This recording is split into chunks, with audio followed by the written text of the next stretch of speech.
The wind howling across the rooftop was the only sound Izuku Midoriya could hear. It whipped at his middle school uniform, tearing at his messy green hair, and biting into his skin with the chill of impending twilight. But the cold of the wind was nothing compared to the absolute, freezing void that had just opened up within his chest. Before him stood the towering, skeletal figure of Tashinori Yagi, the symbol of peace. All Might, the man who, mere moments ago, had been a mountain of muscle and radiant sunshine, now reduced to a hollow, blood-coughing specter of a hero. Pros are always risking their lives, the gaunt man said, his voice stripped of all its trademark bravado. He leaned against the rooftop railing, his sunken blue eyes looking away from the trembling boy. Some villains just can't be beaten without powers. So, can you be a hero? Not without a quirk. Izuku's breath hitched. The words didn't just hit him. They passed through him like a physical blade, severing the strings that had kept him upright for 14 years. He had spent his entire life enduring the mockery, the explosive burns on his shoulders, the cruel laughter of his peers, and the pitying, sorrowful gazes of his mother. He had endured it all for this one desperate hope. If only All Might, the greatest hero in the world, could tell him it was possible, then all the suffering would have been worth it. I see, Izuku whispered. The syllables felt like ash in his mouth. If you want to help people, there are other ways, All Might continued, unaware or perhaps unwilling to acknowledge the catastrophic damage he had just inflicted on a child's soul. You can become a police officer. They get mocked because villains are delivered to their doorstep, but it is a fine profession. It's not bad to dream, boy. But you have to consider what's realistic. All Might turned, walked toward the stairwell door, and vanished, leaving Izuku completely alone on the rooftop. Izuku didn't cry. For the first time in his life, the tears simply wouldn't come. The well was dry. His iconic, oversized red shoes felt like lead weights anchoring him to the concrete. He looked down at his trembling hands. These were the hands that had feverishly scribbled notes on thousands of hero fights. These were the hands that had reached out to Katsuki Bakugo when he fell in the river all those years ago. Quirkless Deku. Defenseless Izuku. He slowly turned toward the edge of the roof. He looked down at the sheer drop to the alleyway below. Earlier that day, Kaken had told him to take a swan dive off the roof and pray for a quirk in his next life. Izuku stared down at the concrete pavement. The drop was intoxicatingly simple. A few seconds of wind, a sudden stop, and the pain would be gone. The relentless, crushing weight of a society that deemed him biologically inferior would simply vanish. He placed a hand on the railing. He hoisted one foot up. Then, a deafening boom echoed through the city, shaking the very foundations of the building. Izuku flinched, falling backward onto the rough rooftop. He scrambled to his knees, looking toward the shopping district. A massive pillar of black smoke was rising into the orange sky. Sirens began to wail in the distance. Normally, his legs would have already been moving. His notebook would have been out. He would be sprinting toward the danger, eager to analyze, eager to watch the heroes save the day. Izuku slowly stood up. He walked down the stairs of the building, his movements mechanical, like a puppet with tangled strings. He reached the street level and merged with the crowd of citizens murmuring about a villain attack. He let the current of people push him along, his eyes glued to the pavement. Eventually, the crowd thickened, pressing up against the police barricade. Izuku found himself at the front line, staring down an alleyway engulfed in flames. It was the sludge villain. The same monster that had nearly suffocated him under the bridge. The villain had grown massive, feeding on the destruction, tearing through the street. Pro-heroes, Death Arms, Kamui Woods, Empty Lady Backdraft, were standing around useless. They were waiting for someone with a suitable quirk. And in the center of the slime, struggling for his life, was Katsuki Bakugo. Izuku saw the terror in Kaken's red eyes. He saw the way the slime was forcing its way down his childhood friend's throat. His body twitched. A deep, instinctual part of Izuku Midoriya screamed at him to run forward. To throw his backpack. To claw at the slime. To be a hero. He shifted his weight forward, his foot crossing the police tape. So, can you be a hero? Not without a quirk. All Might's hollow voice echoed in his skull. You have to consider what's realistic. Izuku froze. He looked at his own frail, trembling hands. He had no quirk. He had no strength. If he ran in there, he wouldn't save Kaken. He would just be a hostage. He would just be in the way. He would be exactly what everyone said he was, useless. A Deku. Izuku stepped back. He took another step back, bumping into a civilian. He didn't apologize. He just kept walking backwards, his eyes locked on Bakugo's desperate, suffocating face. He watched as the pro-heroes did nothing. He watched as the system he had worshipped his entire life stood by and watched a teenager choke to death. He turned his back on the flames. Izuku Midoriya ran. He didn't run toward the danger. He ran away. He ran through the pristine streets of the shopping district, away from the sirens, away from the flashing lights, away from the setting sun. He ran until his lungs burned and his legs threatened to give out. The pristine glass storefronts gave way to cracked pavement. The cheerful billboards faded into flickering, broken streetlights. He wandered deeper and deeper into the derelict industrial wards of Mizurufu, a place abandoned by the heroes who only patrolled areas where the cameras could see them. The sky finally broke, unleashing a torrential downpour. The freezing rain soaked through his uniform, plastering his green hair to his forehead. He stumbled into a trash-filled alley between two massive, rusting warehouses and collapsed against a brick wall. He pulled his knees to his chest and buried his face in his arms. I didn't save him. I didn't even try. The realization was a poison in his veins. All Might was right. He wasn't a hero. He was a coward. A weak, pathetic, quirkless coward. The world was right to mock him. He deserved every burn, every insult, every shove. Such a profound, beautiful despair. The voice did not come from a person. It seemed to emanate from the shadows themselves, deep, resonant, and thrumming with an ancient, terrifying power. Izuku's head snapped up. Through the sheet of rain, a figure emerged from the gloom of the alley. He was exceptionally tall, wearing a tailored black suit that seemed entirely out of place in the slums. His face was entirely smooth from the nose up, a horrific expanse of scar tissue where eyes and hair should have been. Izuku tried to scramble back, but he was already pressed against the wall. His danger sense, a rudimentary human instinct, was screaming at him that the man standing before him was death incarnate. Who are you? Izuku stammered, his voice cracking. The man paused, tilting his head slightly, as if listening to a frequency Izuku couldn't hear. I am a listener. And right now, I hear the sound of a boy whose entire universe has just collapsed. I smell the ash of a burned dream. The man stepped closer.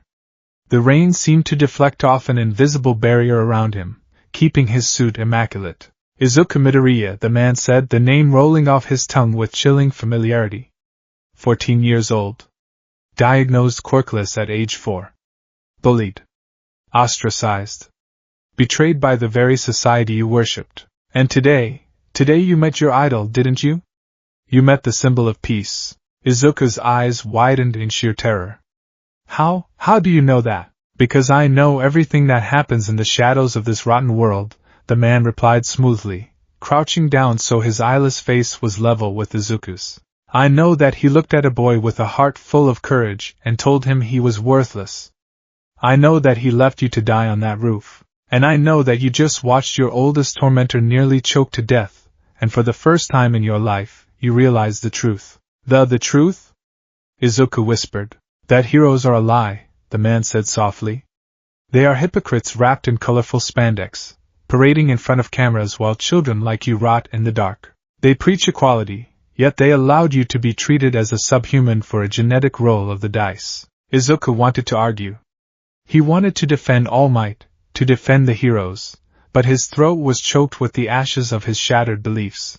Every word the man spoke resonated with the agonizing, bleeding wound in his chest. You are empty, Izuku Midoriya. They have scooped out your soul and left you with nothing. The man reached out a large, pale hand. But nature abhors a vacuum. Where there is emptiness, something new must rush in to fill it. I can give you what they denied you. A quirk? Izuku breathed, staring at the outstretched hand. Power, the man corrected. True power. Not the flashy, pathetic parlor tricks of the heroes. I offer you the power to tear this hypocritical society down to its foundations. The power to ensure that no one will ever look down on you again. The power to make them all choke on their laughter. Izuku stared into the abyss of the man's scarred face. He knew, with absolute certainty, that taking this hand meant the death of Izuku Midoriya. It meant crossing a line from which he could never return. He thought of All Might's deflated, apathetic face. He thought of Bakugo's explosive, cruel sneer. He thought of his mother, constantly apologizing for his very existence. He was tired of being weak. He was tired of hurting. Izuku reached out his small, trembling hand, and placed it in the grip of All for One. I don't care anymore, Izuku whispered, his green eyes dulling, the light within them extinguishing forever. Do whatever you want with me. All for One's lips curled into a terrifying smile. Excellent. The transition from the cold, rainy alleyway to the blinding, sterile lights of the laboratory was a blur to Izuku. He was vaguely aware of being carried, of heavy steel doors hissing open, of the sharp, acrid smell of antiseptic and formaldehyde. When his vision finally cleared, he found himself strapped to a cold, metal operating table. Thick leather cuffs secured his wrists, ankles, and neck. The room was vast, filled with towering glass cylindrical tanks bathed in a sickly green light. Inside the tanks floated monstrous, brain-dead abominations, humanoid creatures with exposed brains and bulging, unnatural muscles. Ah, master! The specimen has arrived. A short, rotund man with bushy facial hair and thick goggles scurried into Izuku's field of vision. He wore a stained lab coat and rubbed his hands together with a manic, disturbing glee. Dr. Garaki, All for One's voice echoed from a speaker in the ceiling. Is the integration matrix prepared? Yes, yes. The project, Force Singularity, is perfectly synthesized, Dr. Garaki cackled, wheeling a metal cart toward Izuku. On the cart sat a glowing, pulsating vat of dark, crimson fluid, hooked up to dozens of thick, intimidating syringes. What is that? Izuku asked, his voice barely a rasp. Panic, raw and primal, began to claw at his chest. He pulled against the restraints, but they were unyielding. Garaki leaned over Izuku, his goggles magnifying his manic eyes. You see, little boy, my master possesses many quirks. But some quirks are too volatile to be held in a single human body. They clash. They destroy the host. But what if we took 4 distinct, overwhelmingly powerful quirks and genetically fused them into a single, cohesive package? A synthetic quirk singularity. Garaki tapped the vat of crimson fluid. We call it the Force. It contains a hyperkinetic emitter for telekinesis, a bioelectrical generation core for lightning, a neural acceleration node for precognition, and a telepathic wave emitter for mind manipulation. Separately, they are powerful. Together, they are godhood. Garaki's smile faded into a grimace of clinical fascination. The problem, however, is the host. We tried to give this to Noma. They exploded. The sheer neurological strain requires a living, conscious, highly analytical brain to regulate the output. It requires a vessel. And you, my quirkless little friend, are a perfectly empty vessel. Begin the procedure, doctor, All for One commanded. And do not use anesthetics.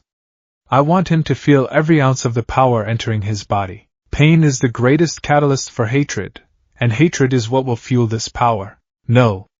Wait, please. Izuku screamed, thrashing against the table. Garaki ignored him. He grabbed the larger syringe, filled it with the boiling crimson fluid, and plunged the 6-inch needle directly into Izuku's sternum. The pain was not something Izuku could comprehend. It was not a burn, or a cut, or a break. It was as if a dying star had been injected into his heart. The crimson fluid surged through his veins, acting as a violently invasive mutagen. Izuku's back arched so violently his spine popped. A scream of pure, unadulterated agony ripped from his throat, echoing off the laboratory walls. Yes. The integration is holding. Garaki shouted over the boy's screams, rapidly injecting more syringes into Izuku's arms, legs, and neck. Inside Izuku's body, war had broken out. The genetic material of the quirks violently rewrote his DNA. His neural pathways were forcibly ripped apart and stitched back together at 1,000 times their normal capacity to accommodate the precognitive and telepathic nodes. Then came the physical manifestations. The bioelectricity awakened first. Izuku's skin began to blister and char from the inside out. Crackling, violent red lightning erupted from his pores, arcing wildly across the metal table, short-circuiting monitors, and shattering the glass speakers on the nearby carts. Doctor! The electrical output is destroying his cellular structure. A robotic medical assistant warned. Ignore it! Keep the vitals stable manually. Administer cellular regeneration boosters. Garaki yelled, frantically typing on a console as the red lightning whipped around him. The hypertelekinesis triggered next in a violent, uncontrollable localized singularity. The gravity in the room inverted. Tools, medical trays, and heavy machinery were suddenly ripped into the air, swirling around the operating table like a hurricane. But Izuku was bearing the brunt of it. His frail, unconditioned body could not withstand the telekinetic pressure he was emitting. Crack! Izuku's left arm twisted unnaturally as his own telekinetic force snapped the humerus bone in two. He didn't even have the breath to scream anymore. Blood poured from his nose, his eyes, and his ears as his brain desperately tried to process the sensory overload. He was being torn apart from the inside. His muscles were tearing, his bones were fracturing under the invisible weight of his own power, and his skin was burning into blackened char from the relentless red lightning. Make it stop. Please make it stop. His mind retreated. The boy who loved heroes, the boy who muttered about quirks, the boy who smiled and took the abuse, that boy curled up in the deepest, darkest corner of his fracturing mind and died. In his place, born in the crucible of unimaginable, burning agony, a void opened up. A swirling, chaotic mass of pure, unfiltered hatred. Hatred for All Might. Hatred for Bakugo. Hatred for the doctor. Hatred for the pain. The red lightning surrounding the table suddenly surged, expanding outward in a massive shockwave of kinetic and electrical energy. The shockwave blew Dr. Garaki off his feet, shattered the reinforced glass of the Nomu tanks, and cratered the steel floor beneath the table. Then silence. The telekinetic storm dropped. The debris crashed to the floor. On the ruined operating table lay the mangled, charred remains of Izuku Midoriya. His body was a horrific canvas of severe electrical burns, his limbs twisted from compound fractures, his ribcage crushed inward. He was barely recognizable as human. Garaki groaned, picking himself up from the floor. He rushed to the monitors, wiping blood from his forehead. Master. Garaki breathed, his eyes wide. The quirks. They successfully integrated. The singularity holds. But what, Doctor? All for One's voice remained calm. The boy's body is destroyed. His skeleton is pulverized. His lungs are collapsing. His nervous system is burned out from the bioelectricity. He is dying. Even with regeneration quirks, the raw output of the force will continuously tear his mortal flesh apart faster than it can heal. He cannot survive. He will survive, Doctor. I did not bring him here to die, All for One said coldly. Initiate the stalker protocol. Encase him. Garaki hesitated for only a second before a mad grin split his face. Yes, Master. The cybernetics. The life support rig. The next few hours were a different kind of torture, though Izuku's mind was too shattered to process it as pain. It was a cold, mechanical violation. Automated surgical arms descended from the ceiling. They cut away the ruined, charred flesh of his arms and legs, replacing shattered joints with heavy, reinforced titanium pistons and servos. They bolted metal plates directly into his collarbones and spine to stabilize his shattered skeletal structure. To regulate the uncontrollable bioelectricity, they drove thick, conductive neural plugs into the base of his skull and along his spinal cord, routing the energy into a massive, heavy battery pack grafted onto his back. His lungs, useless and collapsing, were bypassed. They sliced open his throat and chest, inserting a mechanized respiratory system. Finally came the armor. They clad his broken, modified body in heavy, dark, asymmetrical plating. It was brutalist and jagged, a mix of tarnished dark metals and synthetic leathers. His left arm was heavily armored with a customized gauntlet, while his right arm, wrapped in bandages, featured a three-clawed gauntlet designed to channel the red lightning. The surgical arms hovered over his face. Izuku's green eyes were dull, staring unblinkingly at the ceiling. They were no longer the bright, hopeful eyes of a child. The irises had begun to bleed into a toxic, sickly yellow, rimmed with the red vessels of burst capillaries, the physical manifestation of a body saturated in dark, volatile power. A helmet descended. It was a terrifying visage, resembling a skeletal metallic skull with a harsh, angular design. The faceplate featured a jagged, T-shaped visor of dark crimson glass, and a pronounced, grill-like respiratory unit that covered the mouth and jaw. Clank! The helmet locked into place over Izuku's head. Airtight seals engaged with a hiss.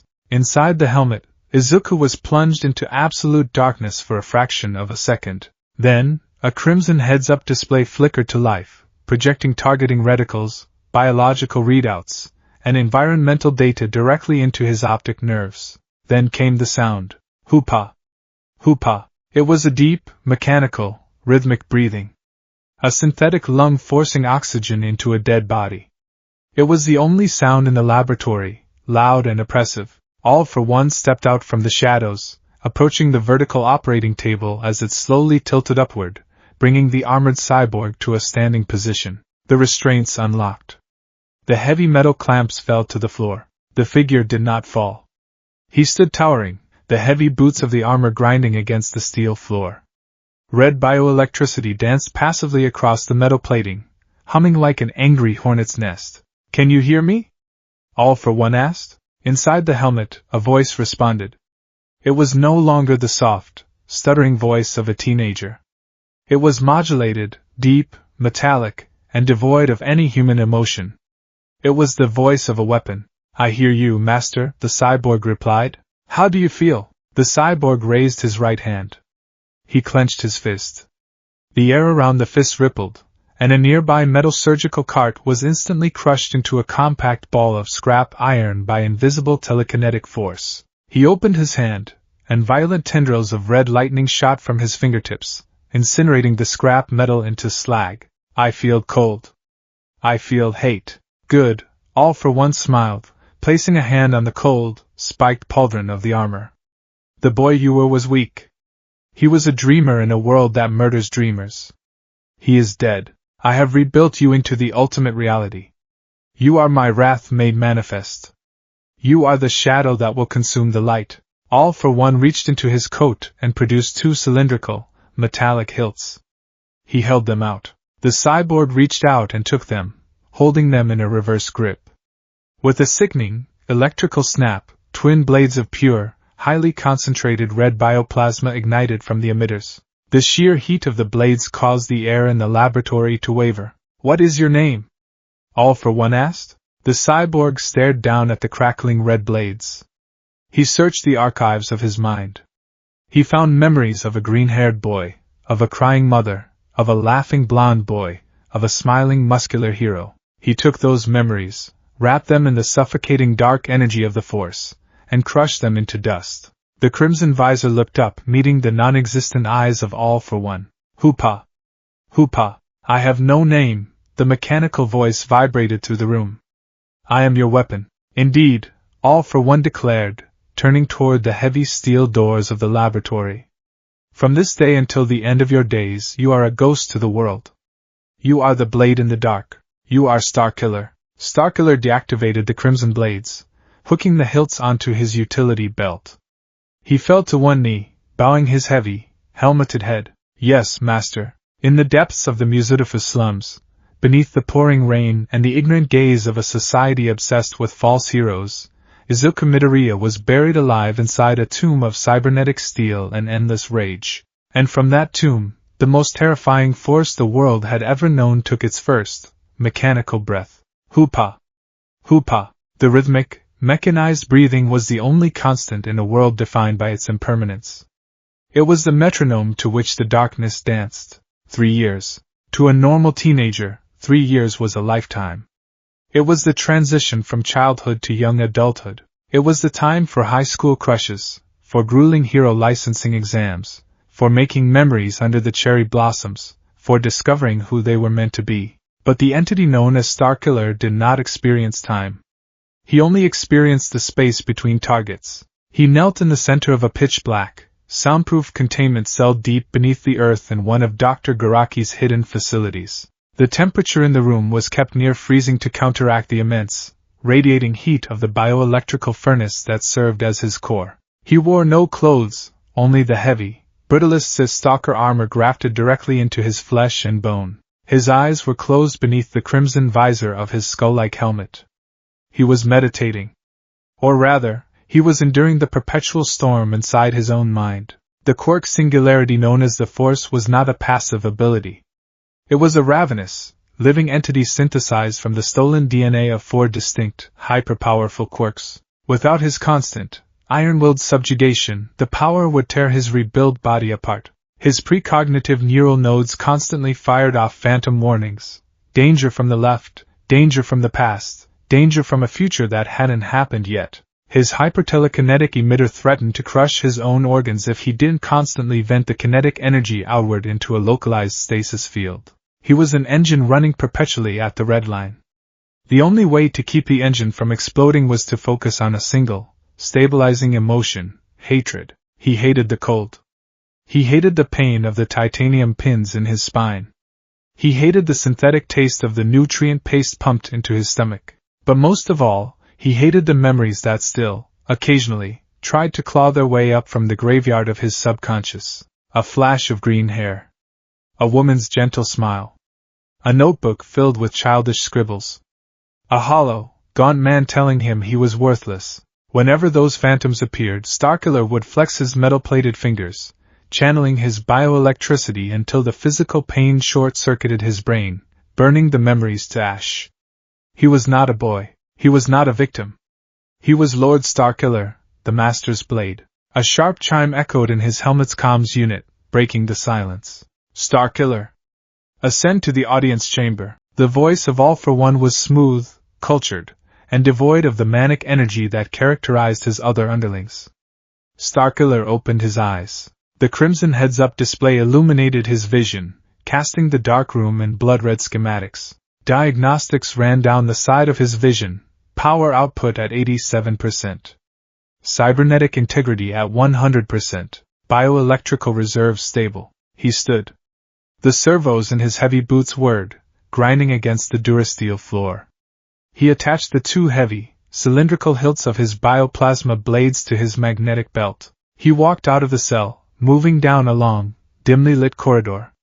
As he walked, he passed a massive, reinforced glass observation window. On the other side, in a sunken lounge area, a young man with pale blue hair covered in disembodied hands was viciously scratching his neck while screaming at a video game screen. Beside him stood a man made entirely of swirling purple mist. Tamura Shigaraki and Kurojiri. The League of Villains. Starkiller paused, his hidden gaze locking onto Shigaraki. His precognitive danger sense flared, but it wasn't a warning of immediate death. It was a warning of profound, chaotic annoyance. Shigaraki was a child throwing a tantrum. He lacked discipline. He lacked focus. All for One kept Starkiller entirely hidden from Shigaraki. The League of Villains was the public face of the underworld, the flashy distraction meant to draw the ire of the pro-heroes. Shigaraki was the noisy hammer. Starkiller was the invisible scalpel.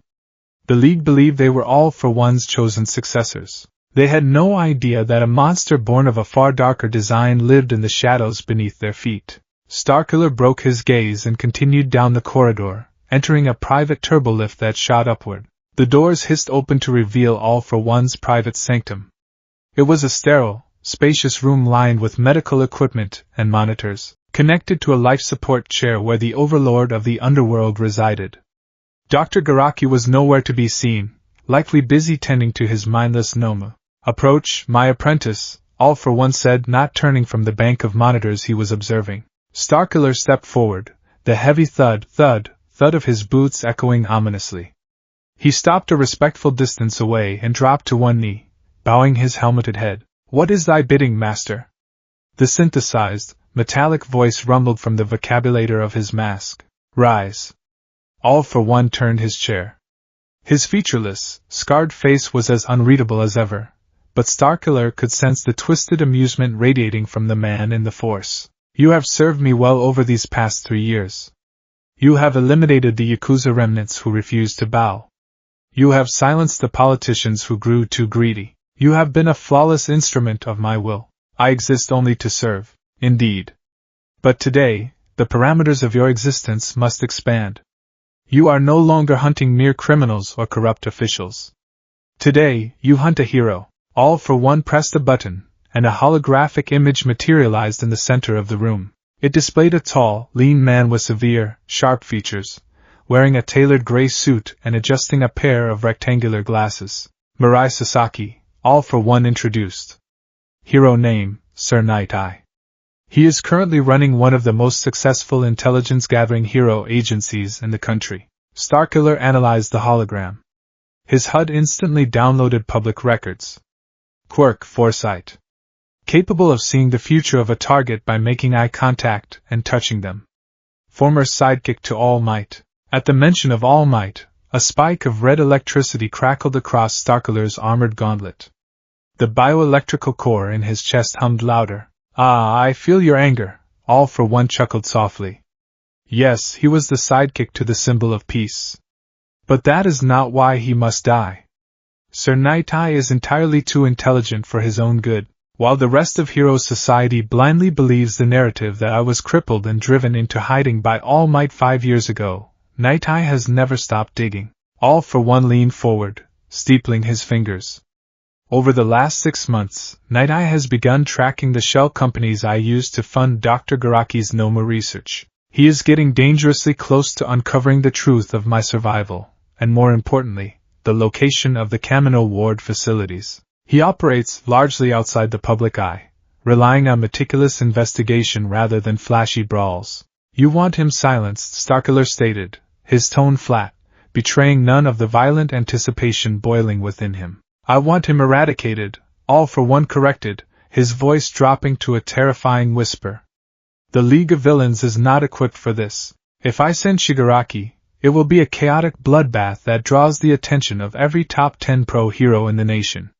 It will alert All Might. We are not ready for that confrontation yet.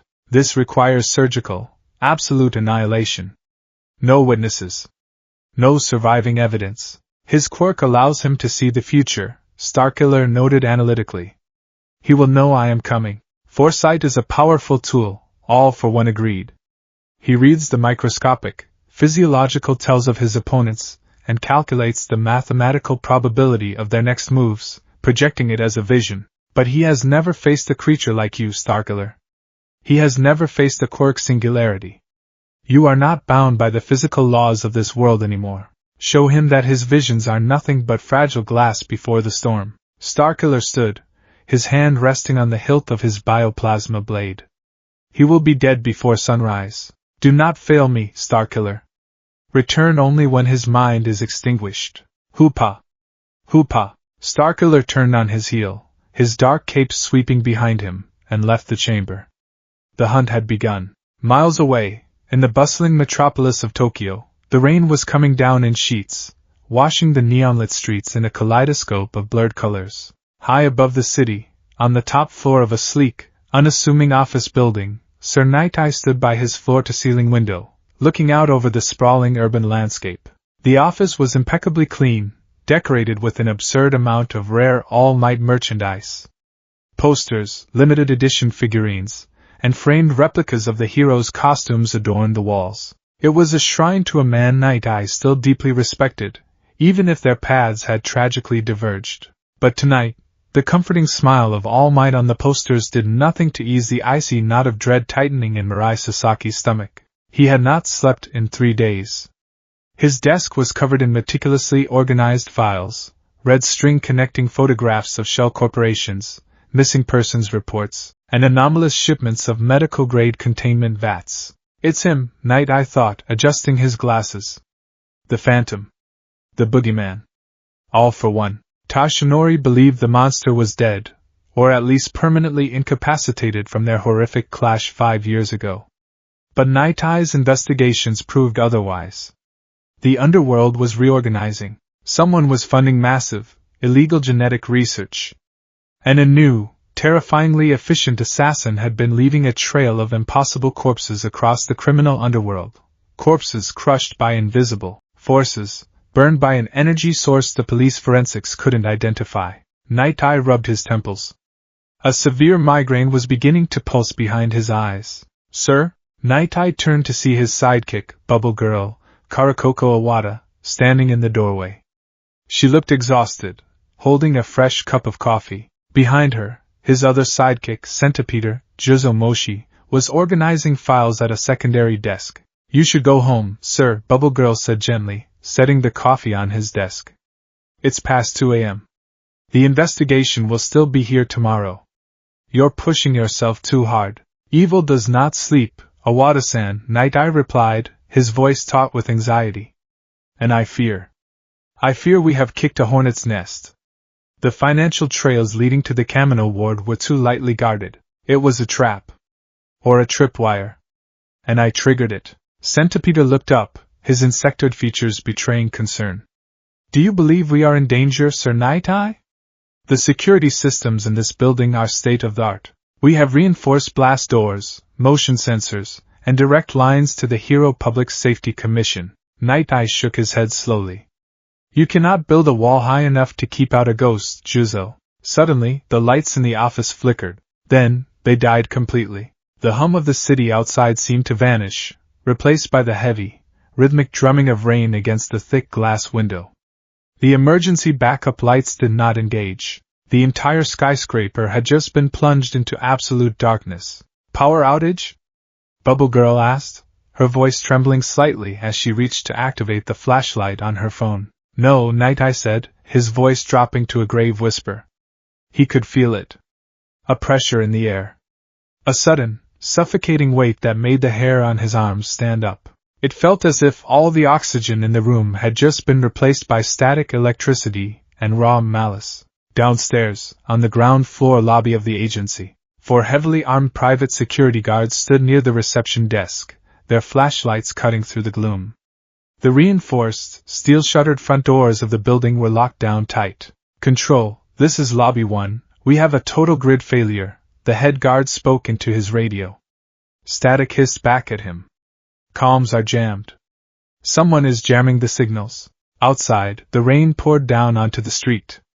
From the shadows of the alleyway across the street, a figure emerged. He was a hulking silhouette of jagged metal and dark leather. A tattered black half-cape clung to his left shoulder, whipping violently in the wind. The only light emanating from him was the piercing, malevolent crimson glow of his T-shaped visor. Starkiller did not sneak. He did not look for a side entrance, or a ventilation shaft. He simply walked toward the main entrance, his heavy boots splashing in the puddles. Inside the lobby, a guard pointed his flashlight toward the thick, bulletproof glass of the main doors. Hey! Who is that? Stop right there. Starkiller reached the doors. He didn't even break his stride. He simply raised his left hand, his metal fingers splayed open. Crunch! The hyper-telekinetic emitter in his quirk Singularity flared to life. The invisible wave of kinetic energy hit the front of the building like a runaway freight train. The bulletproof glass didn't shatter, it instantly vaporized into fine dust. The reinforced steel shutters buckled inward, screaming against their moorings before being violently ripped from the concrete walls. The massive blast doors imploded, flying inward like shrapnel from a bomb. The shockwave blasted into the lobby, throwing the 4 guards through the air like ragdolls. They smashed against the marble reception desk in the far walls, their bones snapping upon impact. Starkiller stepped through the ruined threshold, his mechanical breathing loud in the sudden silence of the destroyed lobby. Hoopa! Hoopa! One of the guards, bleeding profusely from his head, groaned and reached for his assault rifle. He brought the barrel up, his finger pulling the trigger in a panic. Rat-tat-tat-tat! A burst of armor-piercing rounds flew toward Starkiller's chest. Starkiller didn't dodge. He simply raised his armored palm. The bullets stopped dead in midair, inches from his face, suspended in an invisible kinetic stasis field.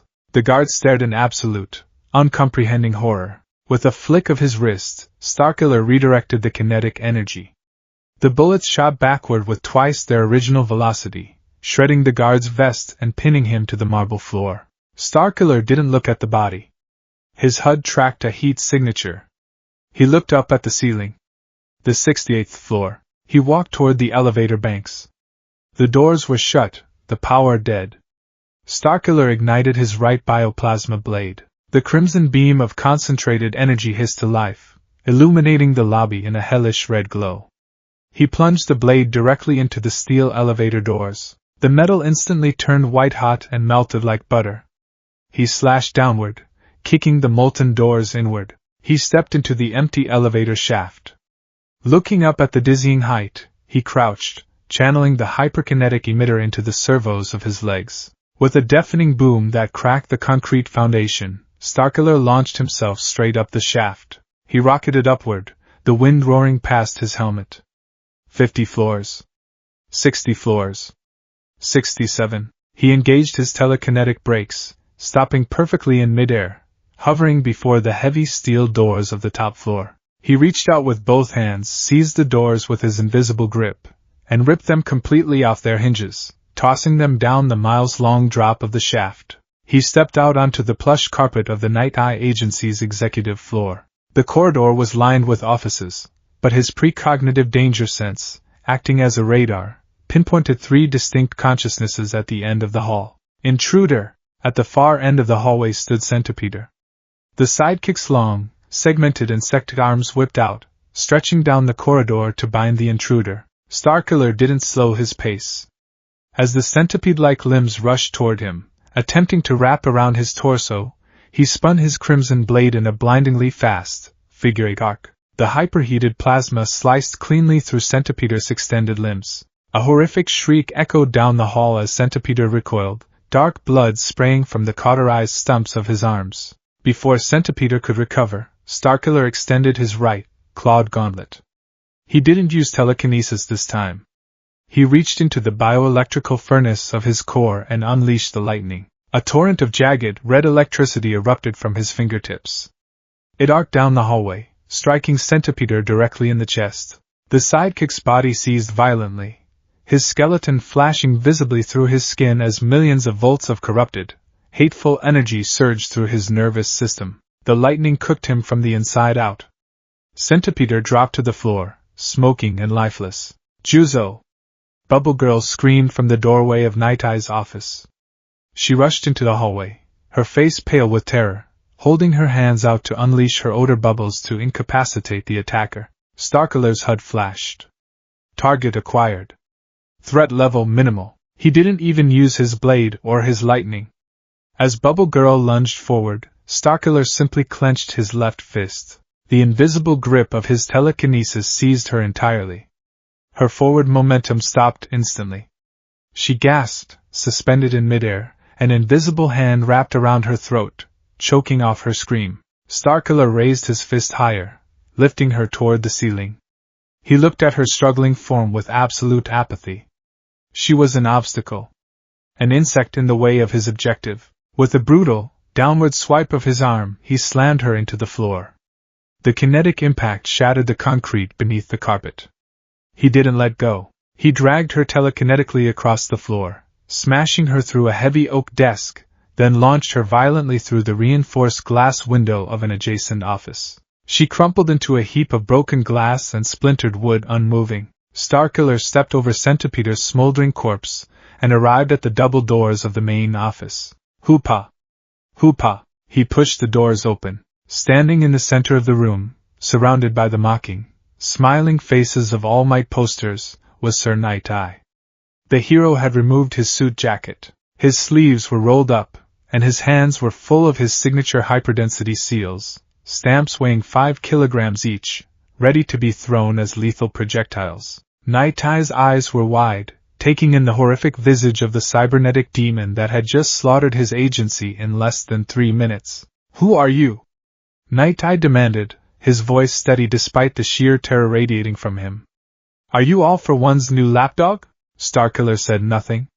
He ignited his second plasma blade. The twin crimson sabers crackled, casting intersecting shadows across the room. He dropped into an aggressive, crouched stance, holding the blades in a reverse grip behind his back. "Very well," Night Eye said, his eyes narrowing. "If you will not speak, I will read your future and take the answers myself." Night Eye activated his quirk. His eyes glowed with a brilliant, intense light. He locked onto Starkiller, attempting to trigger foresight. To Mirai Sasaki, foresight was like looking through a reel of film. He could see the micro-twitches of muscles, the shift in balance, the trajectory of a strike, all played out seconds before they happened. It had allowed him to fight villains with overwhelming physical power by simply not being where they struck. But as Night Eye looked into Starkiller's future, his mind was hit with the equivalent of a psychological flashbang. He didn't see a clear path. He saw a hurricane. Because Starkiller possessed precognition through his danger sense, his movements were not dictated by conscious thought or physical telegraphing. They were dictated by the force guiding his reflexes on a microsecond level. Furthermore, the chaotic, hateful energy of his bioelectricity and telekinesis warped the space around him. Night Eye gasped, staggering backward, clutching his head. The film reel of the future was on fire. He saw Starkiller attack from the left, but simultaneously saw him attack from the right, while simultaneously seeing himself crushed by invisible gravity. It was a kaleidoscope of death. There was no linear timeline. There was only the dark side. What are you? Night Eye breathed, his analytical mind completely breaking down under the paradox of the quirk singularity. Your future, it's just blood. It's all just blood and static. Starkiller didn't answer. He lunged. Driven by the explosive power of his cybernetic legs and a burst of telekinetic speed, Starkiller crossed the 30-foot office in a fraction of a second. He was a blur of black metal and red plasma. Night Eye, operating purely on decades of combat instinct rather than his useless quirk, threw 4 hyperdensity seals in a rapid spread aimed at Starkiller's center of mass. Starkiller didn't even attempt to dodge. He didn't need to. He swung his left plasma blade in a blindingly fast horizontal arc, vaporizing the 5-kilogram solid metal stamps in midair. With his right hand, he thrust his second blade straight for Night Eye's chest. Night Eye twisted his body, the searing heat of the blade singing the fabric of his shirt as it barely missed his heart. He countered, attempting a sweeping kick to Starkiller's heavily armored knee. The hero's shin connected with solid titanium. Night Eye grunted in pain, feeling the bone in his leg fracture. Starkiller didn't flinch. He spun, bringing his left elbow around in a devastating strike aimed at Night Eye's temple. Night Eye desperately threw his arms up to block, crossing his wrists.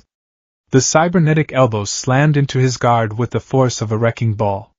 The impact shattered both of Night Eye's forearms instantly. He was thrown backward, crashing violently into his own desk, shattering it into splinters. Night Eye collapsed to the floor, gasping for breath, his broken arms hanging uselessly at his sides. His glasses had flown off, shattering on the carpet. He looked up, his vision swimming, as the terrifying juggernaut slowly walked toward him. The hero was utterly outmatched. This was not a fight. It was an execution. You! Night Eye coughed, blood trickling from the corner of his mouth. You think killing me will stop the truth? All for one is a cancer. He will be found. The symbol of peace will return to finish the job. Starkiller stopped standing over the broken hero. At the mention of the symbol of peace, the crimson visor seemed to glow brighter. The temperature in the room plummeted, while simultaneously, the scent of ozone grew suffocating. Starkiller raised his left hand. Night Eye was suddenly yanked upward by his throat, hoisted 3 feet into the air by invisible telekinetic force. He clawed weakly at his neck with his broken hands, his legs kicking in the air as his windpipe was slowly, methodically crushed. The symbol of peace is a lie. The deep, metallic voice vibrated from the mask, filled with such profound, ancient hatred that it made Night Eye's blood run cold. He is a hypocrite who smiles while the weak are ground into dust. He saves those who are convenient. He abandons those who are not. Night Eye, suffocating, looked directly into the crimson visor. Driven by a desperate, dying curiosity, he pushed his quirk to its absolute, brain-hemorrhaging limit. He bypassed the static of the future. He didn't look forward. He looked inward.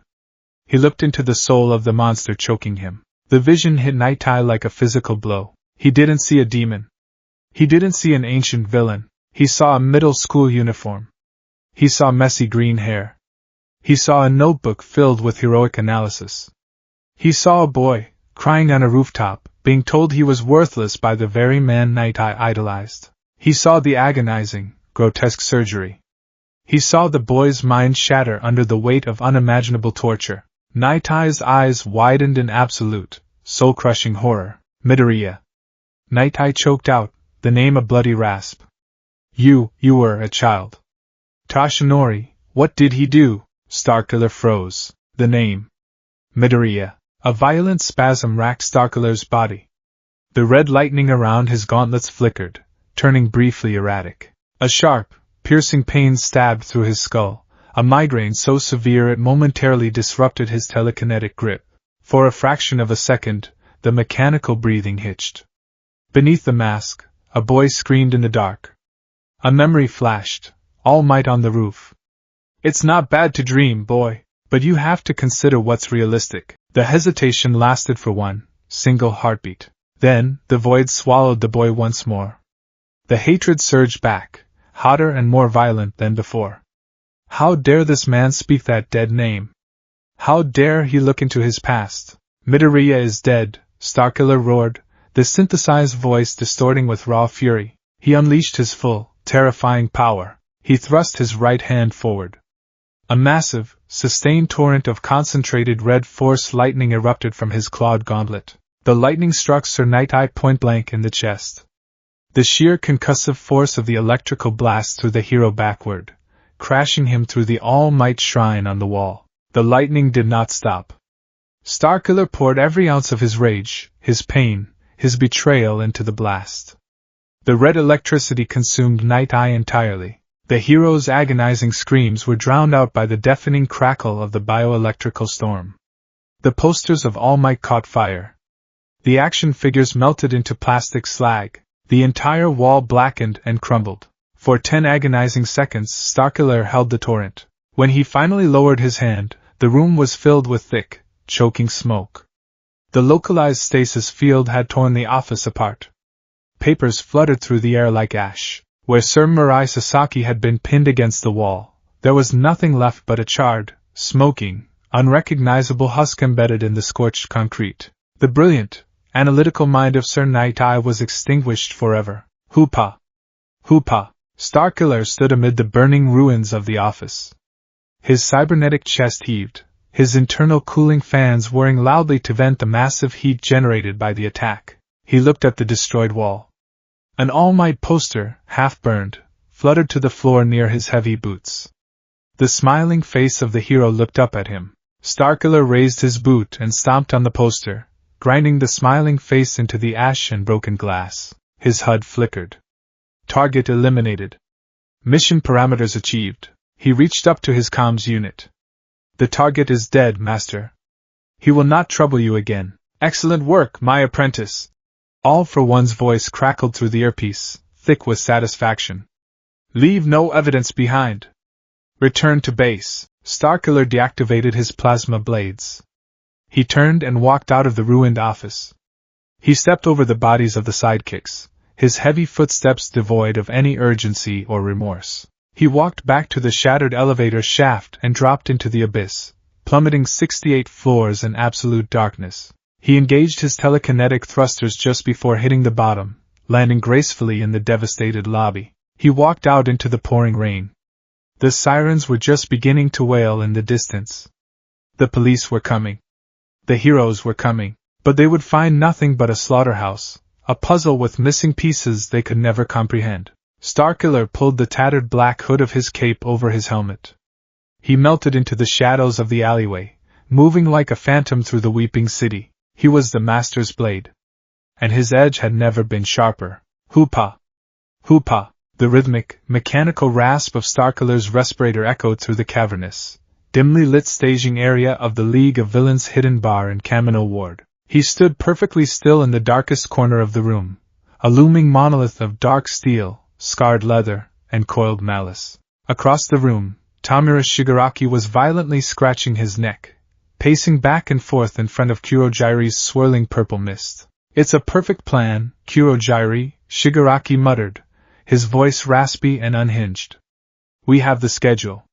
The symbol of peace is teaching rescue training today at the unforeseen simulation joint. We warp in, we deploy the anti-symbol of peace, and we crush the final boss. Game over. Shigaraki gestured to the hulking, brain-exposed monstrosity standing dormant near the bar. The USJ Nomu. A creature engineered for absolute shock absorption and hyperregeneration. I still do not understand why he has to come, Shigaraki sneered, pointing a pale, decaying finger at Starkiller in the shadows. This is my party. My raid. I don't need Sensei's pet cyborg getting in the way of my Nomu. A monitor on the wall crackled to life.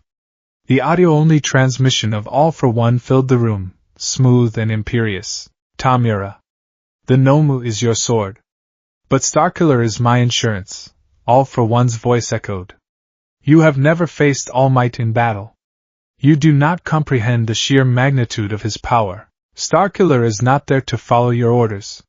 He is there to test his own capabilities against the apex of Heroes Society. If your Nomu fails, he will intervene. Consider him an independent variable, Shigaraki hissed, scratching his neck so hard blood began to well under his fingernails. Fine. But if he gets in my way, I'll dust him. In the corner, the crimson T-shaped visor of Starkiller's helmet flared brightly for a fraction of a second. A low, menacing hum of red bioelectricity danced across his clawed right gauntlet. He did not speak. Shigaraki was an insect. If the man-child attempted to decay him, Starkiller would sever his hands before the nerve signals could even reach Shigaraki's rotting brain. Starkiller, All for One's voice shifted, addressing the cyborg directly. Your primary objective is data collection. I want to see how the Force Singularity responds to One for All. Do not kill All Might today. We are not prepared for the societal fallout just yet. Break him. Humiliate him. But leave him breathing. As for the students and the teachers, do as you please. It will be done, Master, Starkiller replied, his metallic, synthesized voice vibrating the floorboards. Kurogiri expanded his mist, creating a massive, swirling vortex of dark purple warp gate. The coordinates are set. Destination USJ. Shigaraki smiled, a twisted, horrifying expression hidden beneath the severed hand on his face. Let's go kill a god. The army of low-level street thugs surged into the portal. Shigaraki and the Nomu followed. Finally, Starkiller stepped forward. The heavy thud, clank of his cybernetic boots was the last sound in the bar before he vanished into the void. Space bent and snapped back into place. Starkiller stepped out of the portal onto the central plaza of the unforeseen simulation joint. The air was warm, smelling of chlorine from the nearby shipwreck zone and ozone from the mountain zone. The massive glass dome above let in the bright afternoon sunlight, a light that Starkiller despised. He stood at the back of the villainous horde, his dark cloak billowing slightly from the ambient air currents. His HUD instantly mapped the colossal facility. Threat assessment protocols engaged. High above, near the entrance, stood Class 1A, alongside Pro Heroes 13 and Eraserhead. Starkiller's enhanced optics zoomed in on the teenagers. They were wearing colorful, pristine, utterly ridiculous costumes. Capes, masks, bright boots. They looked like action figures. A profound, sickening wave of disgust rolled through Starkiller's mind, fueling the bioelectrical furnace in his chest. Look at them, the dark voice in his mind sneered. Pampered children. They play at being heroes. They train in controlled environments, wrapped in safety nets and praise. They have never known the dark. They have never known true pain. They are the beneficiaries of a corrupt genetic lottery, parading around like saviors. His targeting reticle swept across the students. A boy with engines in his legs. A girl with a pink spacesuit. A boy with half-white, half-red hair. Then, the reticle locked onto a boy with spiky ash-blonde hair, wearing gauntlets shaped like massive grenades. Katsuki Bikugo. A sharp, agonizing spike of static erupted in Starkiller's skull. His cybernetic respiratory unit hitched. Take a swan dive off the roof, defenseless Izuku. Deku. The memories tried to claw their way to the surface like drowning rats. Starkiller clenched his fists. He channeled the migraine, the pain, the ghost of a boy he used to be, and fed it directly into the force. The red lightning around his gauntlet spiked violently, arcing into the ground and scorching the concrete. He crushed the memories into oblivion. The boy named Deku was dead. There was only the Master's blade. Eraserhead, Shigaraki murmured, looking up at the hero diving into the fray. And 13.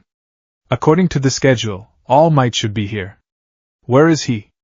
Did he tire himself out doing good deeds? Eraserhead plunged into the crowd of thugs.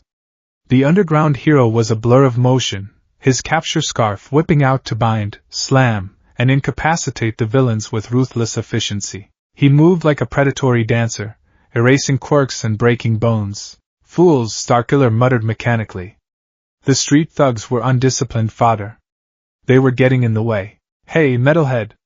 One of the villains yelled at Starkiller, stepping back from Eraserhead's onslaught. Do something! Blast him! Starkiller didn't even look at the thug. He simply raised his left hand. A localized pulse of telekinetic energy violently shoved the thug forward, throwing him directly into Eraserhead's path as a fleshy distraction. Eraserhead easily incapacitated the thrown thug, but the brief moment of distraction allowed him to lock eyes with the towering, armored figure standing at the edge of the plaza. Aizawa Shota felt a chill run down his spine. The villains he was fighting were small-timers.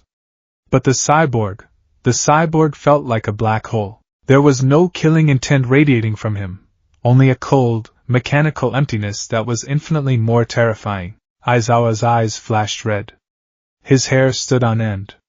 He activated Erasure, locking onto the cyborg, preparing to nullify whatever catastrophic emitter quirk was housed inside that suit. Inside the helmet, Starkiller's HUD flashed a bright, angry yellow. Warning, quirk singularity suppressed. Neural connection to the force severed. Bioelectricity offline. Hypertelekinesis offline. Starkiller felt the sudden, shocking absence of his power. The perpetual storm of kinetic and electrical energy within him vanished, leaving only the cold, heavy reality of his cybernetics. He looked at Eraserhead. The hero was glaring at him, keeping his quirk active. He can erase quirks, Starkiller analyzed in a microsecond. A formidable ability against those who rely on their genetics as a crutch. Starkiller reached down to his magnetic belt. But I am not just a quirk. With a metallic clack, he unhooked the twin cylindrical hilts. He held them in a reverse grip. His thumbs hit the ignition switches. Snap hiss. Two blades of blinding, superheated crimson bioplasma erupted from the emitters. The sheer heat distorted the air around them. The plasma blades were not a quirk. They were Dr. Garaki's terrifying technological genius, powered by the battery pack on his back. Eraserhead's eyes widened slightly. Weapons? Starkiller lunged. Even without his telekinetic speed enhancements, the titanium pistons and servos in Starkiller's cybernetic legs propelled him forward with the speed of a fired artillery shell. The heavy boots cracked the pavement as he crossed the distance in a heartbeat. Aizawa barely had time to react. He threw his capture scarf forward, aiming to bind the cyborg's arms. Starkiller didn't dodge. He swung his right blade in a vicious, upward arc. The superheated plasma effortlessly sheared through the carbon fiber alloy of the capture scarf, reducing the severed ends to molten ash. Aizawa's eyes widened in genuine shock. Nothing cut that scarf. Before the hero could retreat, Starkiller was upon him. The cyborg fought with a brutal, hyper-aggressive martial arts style, Form V, Shuren/Gemso, relying on the overwhelming physical strength of his cybernetics, and the lethal nature of his blades. He unleashed a flurry of heavy, sweeping strikes. Aizawa backpedaled frantically, pulling out his combat knife to parry. The steel knife met the crimson plasma blade for a fraction of a second before the blade melted straight through it. Starkiller spun, bringing his heavy metal elbow around. Aizawa ducked under the blow, the wind from the strike ruffling his hair. The hero threw a desperate, sweeping kick at Starkiller's knee. It was like kicking a steel girder. Aizawa grunted in pain. Starkiller capitalized instantly. He deactivated his left plasma blade, grabbed Aizawa by the collar of his jumpsuit with his heavy metal gauntlet, and hoisted the hero off the ground. Aizawa blinked. The moment his eyes closed, the suppression on Starkiller's quirk singularity lifted. The force flooded back into Starkiller's system like a breaking dam.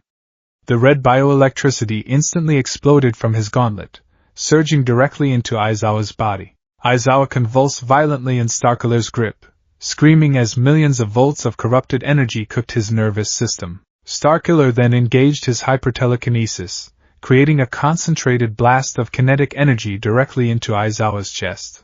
The underground hero was launched backward like a cannonball. He skipped across the concrete of the plaza, crashing violently into the stone steps near the fountain, leaving a trail of blood. Eraserhead! The scream came from the entrance. Several students, including Midoriya's former classmates, watched in absolute horror as their homeroom teacher was dismantled in less than 30 seconds. Starkiller stood over the broken hero.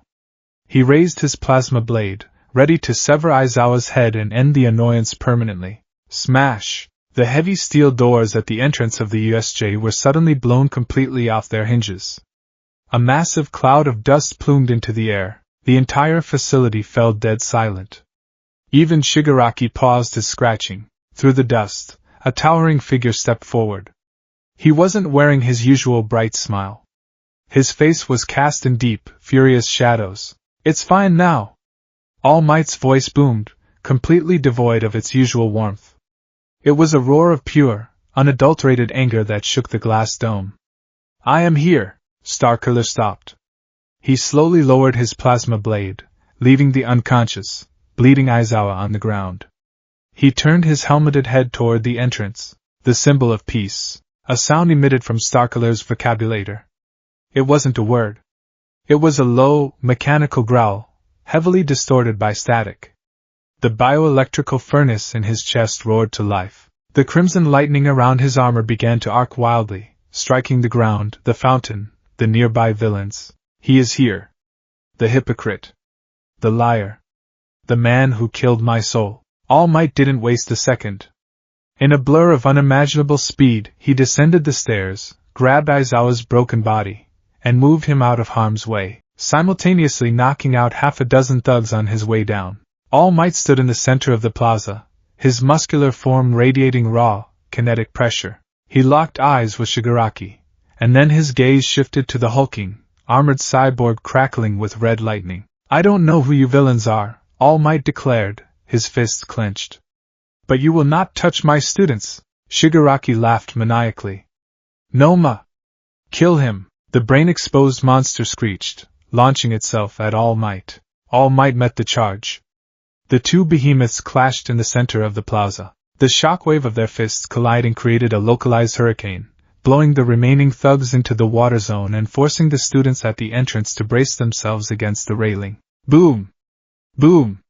Boom! All Might and the Nomu traded blows at speeds the human eye couldn't track. Starkiller watched for exactly 3 seconds. The Nomu was strong, yes. It was absorbing one for all's kinetic impacts. But it was mindless.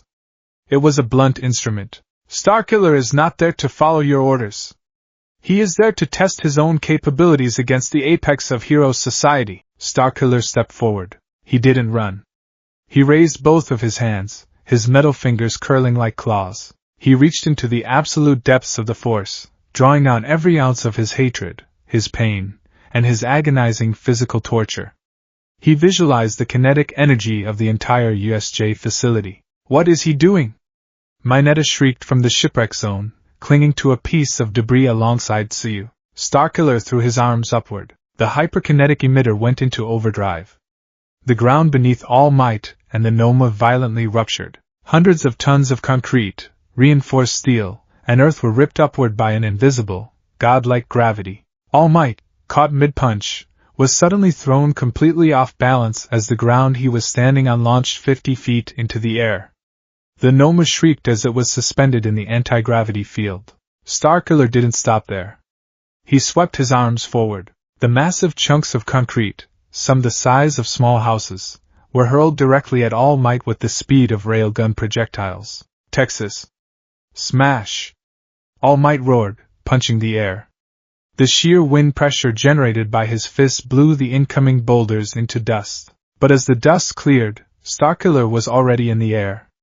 He had used a telekinetic pulse to launch himself. He was descending directly toward All Might, his twin crimson plasma blades ignited, falling like a mechanical demon from the sky. All Might crossed his arms, coating them in the dense, concentrated power of one for all to block the strike. Clash! The plasma blades met All Might's reinforced arms. The impact was apocalyptic.